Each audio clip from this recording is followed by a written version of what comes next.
You can holler, you can applaud, you can scream, you can do anything you want. I can't hear you anyway.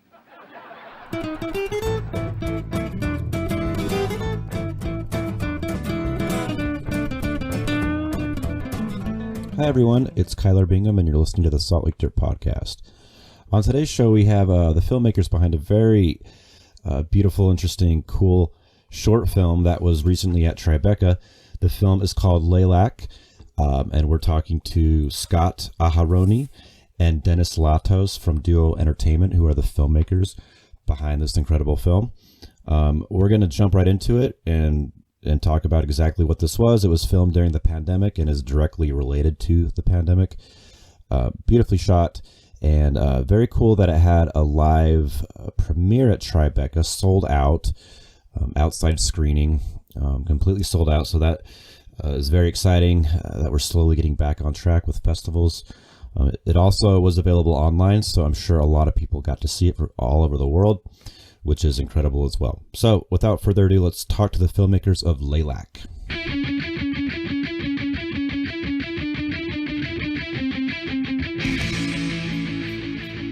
The short film LEYLAK is playing at Tribeca this year, and I got a chance to screen it last week, and it was very, very powerful stuff. I mean, timely. I hadn't seen a film that had really addressed COVID, especially specifically from New York. I think even in, living in the US, if you weren't there, it's just kind of hard to wrap your brain around how traumatic and horrible it was. So I'm just curious, you guys are both from New York. Obviously you were impacted by what was going on. So what made you decide, hey, let's make a short film about this in the middle of this? Think of that. Of course. No, of course. So it's a very interesting story. I mean, so we met with our screenwriter, Mustafa Kamak, a couple of months prior, and we were supposed to be working on another project with him. Didn't really work out, but we wanted to all collaborate together on some type of level. Then the pandemic began and the New York lockdown started.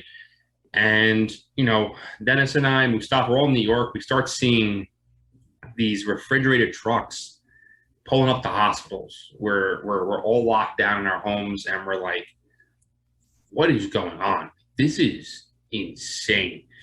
And, these dramatic things in our lives inspire us as artists.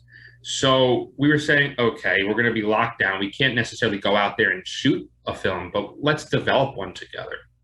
So, Dennis and I went to Mustafa and said, hey, maybe this is the project we all work together on. And then, we gave Mustafa some, things that we wanted out of it. We didn't want to show any hospitals. We didn't want to show any ventilators. We wanted to show a story about real people, about a real thing that's going on in today's world. And, Mustafa was also very inspired by the articles and websites we were sending Mustafa of what we were inspired by. And a lot of the articles were talking about gravediggers and these massive cemeteries they were building. And then Mustafa, out of all the stuff, decided to, choose a gravedigger, a great character that has immigrant background and a lot of emotional value to it. And then over the next few months, we developed it all together, and the rest was history from there. Yeah, so I think one thing that was just, it kind of blew my mind when I found out after the fact. I had assumed this was like a real cemetery or just a plot of land, but I found out you guys actually, you and your folks, like, they dug those holes. I mean, that must have been a ton of work. And I mean, I don't know how, as far as I could see in the film, there was just grave after grave after grave. So considerable amount of pre-production in a different way than you're probably used to. That was incredible. How long did it take to shoot the short? The short took, what was it, like 4 days? 4 days. I'd say the most difficult part was definitely getting the graveyard to look realistic. And we were also under deadlines because we had festivals to submit to, but at the same time, we were also shooting in a pandemic. So there was a lot of moving parts, a lot of things that could have gone wrong, but all we could do as producers and directors was just methodically plan to the best of our ability, and then just execute. The graveyard was like 2 days, 3 different excavators. Initially, we thought it was going to be a breeze because we thought the soil was really flat and easy to dig, but it wasn't. And as we started digging, then we realized there was roots, there was bedrock, and we needed to have one excavator to make the dig, another one to kind of like break, the roots, and then another one to kind of like break the bedrock so then we can actually get it out. And that was one difficulty. The other difficulty was getting it out of the way and flattening the land out so we could sell the realism. So we didn't know we were going to do 61 holes, but as we would do a row of 10 and we'd look at them and I'd say, more, another 10, another 10, another 10. And then we reached the point where we said, okay, I think this is enough. Yeah. I think this could sell as if it could be a real graveyard. Yeah, and I was convinced it was real, and it almost like I don't like to read anything about a film before I screen. I just like to jump in and then I'll read about it after. So the first few seconds, I thought it was maybe a documentary because it had such a real, like a realistic feel to it, and it just seems so intense and just kind of mind blowing that this is happening, in New York. I mean, it was just kind of hard to wrap our brains around, but then it was like clearly a narrative and beautifully done, beautifully acted, shot. I think it's going to be so great that it's going to be at Tribeca. So you have a New York festival it's playing at. And from my understanding, the festival is primarily virtual this year. No, actually, Tribeca is the first major film festival to be held in person. So great. actually, it's all going to be outside. There's certain things that are happening inside, but our screening will be outside at Battery Park. There's 600 people will be at our screening, sold out. I mean, all the stuff. When we were trying to get tickets for other events, everything was selling out immediately. People want to go back to the theater. Yep. And this is an amazing experience for Tribeca to be able to throw an event like this to still get that event that Tribeca is known for. Mm-hmm. So we're very lucky that we get to show it in front of 600 people, and they have the virtual stuff too, so they're able to adapt to that and get it across the world. So, more access and more availability now for our film, and we're forever grateful. Right. Yeah. That's awesome. It's good. Yeah. That's going to be a powerful screening. I mean, I can't imagine that's going to be, amazing in person. And then that's so cool. So many festivals have been like all virtual, which, is frustrating for, I'm out here near Sundance. So talked to a lot of filmmakers for that. They were like appreciative, but they were very disappointed that they couldn't be here. But on the flip side, you what you just said, you have so much more exposure. People from all over the world are seeing this, and I think that's kind of a cool thing that they can do both there. So you get the best of both worlds. So that's awesome. I'm just curious about. So you guys are co-directors. You run a production company.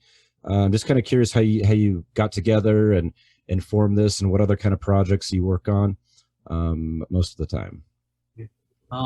So my cousin Zach actually went to the same middle school as Scott. So at the time I was kind of on my own, independent, just shooting a bunch of music videos and like small commercials and whatnot. And I had done some experimental films, but nothing that I felt comfortable putting out. And then my cousin actually ended up linking us. He spoke to Scott and said, hey, my cousin is shooting, he's doing really good work. And he saw some of Scott's work. He said, your work is really good too. Why don't you guys connect and link up, and maybe there'll be some synergies over there. And then we met, we hit it off. Scott actually had a music video that he was shooting like the following week. And he was like, listen, why don't we just meet up, come to the music video, let's do it together. And so we worked on that video. We knocked it out of the park, and we instantly knew, wow, like we could definitely work together. We just have the same drive, the same passion. Our vision is very much the same creatively, and we just understand each other. And ever since then, we just stuck together, and we formed a duo entertainment, because it's us two, we're a duo. And we've really developed a great friendship, but also on a professional level, a great working relationship. Yeah. And now, what we have moving forward, with LEYLAK, we're just really excited that we're making a really big major world premiere, and we're excited to see what's going to come of that. We have a lot of other festival acceptances thus far. Thank God. We're going to announce it pretty soon, but it's going to be a really amazing next year. Going through this whole entire journey together with our cast and crew, and we're developing a bunch of stuff, some television shows, some features, and we're just working our way to see what opportunities come about, as well as what we feel comfortable with as we journey through this festival. So we're going to see what's the best move for us to moving forward. Yeah. Yeah. No, that's incredible. I mean, I think like I'm covering the Brooklyn Film Festival, which is going on right now. So just talking to the filmmakers, and I've been talking to a lot of them over the course of this whole COVID, the whole thing, and just to see the kind of like the wave of like hope is coming back, and there's this like really strong sense of positivity, and things are getting better, hopefully. And then we're also taking some things from this whole experience to become better artists and better people. So I know people are gonna love the film. I don't want to talk too much about it, because it does pack such a punch, and it engages you immediately. Those visuals are just so strong. Curious about the cast that you got involved in the project. How did you find them? What was your approach there? Yeah, well, so we'll start off with Nadir, who plays Yusuf, and he's just a powerhouse of an actor, true artist, and he's from Turkey. He came to America about a couple of years ago, and this is his first American film, his first American director. And we had the privilege of working with him because Mustafa had met him back when he was through his festival circuit for his short film Green, that one at Sundance, and he met Nadir there and hit it off with him and knew that they would collaborate in the future at one point or another. And luckily, we were blessed that we were able to work with him. So we were able to meet with him there, and we developed a very strong relationship with him. His dedication to this craft is unlike any other actor we've seen. And then Isabella, we actually found her, Mustafa actually found her through Backstage Casting, the website. It's a very difficult thing when you're trying in a pandemic, looking for a young actress who speaks Turkish and English, but really has the English first, American born. So there's no, necessarily accent. It's the immigrant's way of coming to, building their family in New York. Right. And we found her there. She lives in New Jersey, and we met her, saw some tapes from her. We were like, she's the one. And then this whole cast, especially them two, Nadir and Isabella, became so close with one another. This is Isabella's first film as well. Her first film ever. And for that to be a first film is just a tremendous.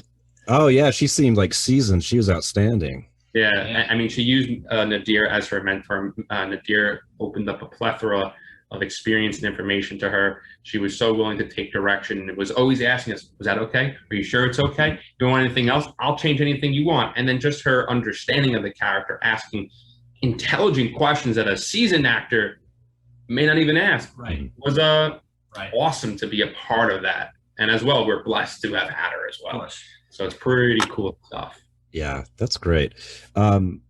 Yeah, it was just like, I mean, the familial ties just seemed, like I said, it was like, it's a narrative short, but it had such a, I don't think I've seen a short film that just jumps you like right into the story immediately. You pick up what's going on, you have questions, and then, those questions are answered as it unfolds, and just a strong sense of character development, which is really hard to do in a short film.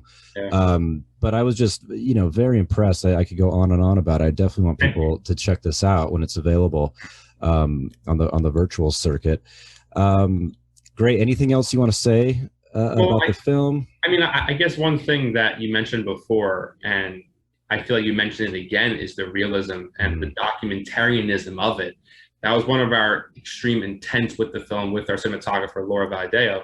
And we made sure that we wanted each scene to just play out. We wanted to just follow our characters and, make you as an audience member feel you were just watching real life. I mean, we were all living through it. We're still living through it right now. So we're just taking a lens into a family that is very real and everything else like that. We did extensive research too, Scott and I, and we made sure, obviously, we spoke to our production designer, Anna, and even our costume designer, Alexandra. The wardrobe, like everything needed to be realistic. So like in this type of scene, you know, would a gravedigger be wearing like a hazmat suit, or would he just be wearing his, you know, cemetery attire with a mask? And so every aspect of it was, I think, really researched tremendously, because you're showing something in such a touching time. You don't want people to say, oh, well, that would never happen, or that's not realistic. So we had to really cover all the bases and sell it, because this is really what happened.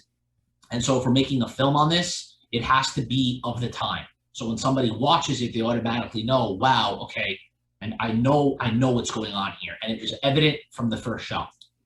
Yeah, definitely. No, I mean, I don't want to talk about budget or anything, but one thing I love about a film when it's pulled off properly is you can't tell, and this is, I think, the case in your film, you can't tell if like money was just dumped into this thing or if there was like no money on it. So it was like the story is just so real and it stands on its own that I love films like that, where it's like I have no idea where this stands, and it, you know, it doesn't matter because this amazing, you know, piece of art came from that. I will tell you this: it's a combination of some money, relationships, pulling favors, tapping into our network. It's literally a little bit of everything to really make this happen. And we all came together. It's a collaborative medium, and we each did what we could to come together to make the project. And the beautiful thing is that we were able to provide jobs to friends who were out of work for months on end. And, you know, people wanted to work and they were willing, and they knew it's a short film. So when you hear short film, you know it's a lower rate typically. So we had dedicated people who were friends, who were first time, you know, collaborators. And that's what helped make this all possible. Absolutely. Yeah, no, I mean, it has that feel that there's some, you know, strong connections happening like on camera and off camera. So once again, yeah. So I really want people to see the short film. It's at Tribeca, and Tribeca runs from June 9th through the 20th, I believe. So check out the website, get tickets if you can. I mean, or just at the very least be aware and check back for LEYLAK at other film festivals. Sounds like it's going to have a good run in the next several months. So Scott, Dennis, thank you so much for taking the time to speak with me. I really appreciate it. Thank you for having us. Yeah, I'm definitely going to keep, you know, keep an eye on your future work. I'm really excited to see more narrative projects from you guys. So yeah, thanks so much. Appreciate it. Appreciate you. Take care.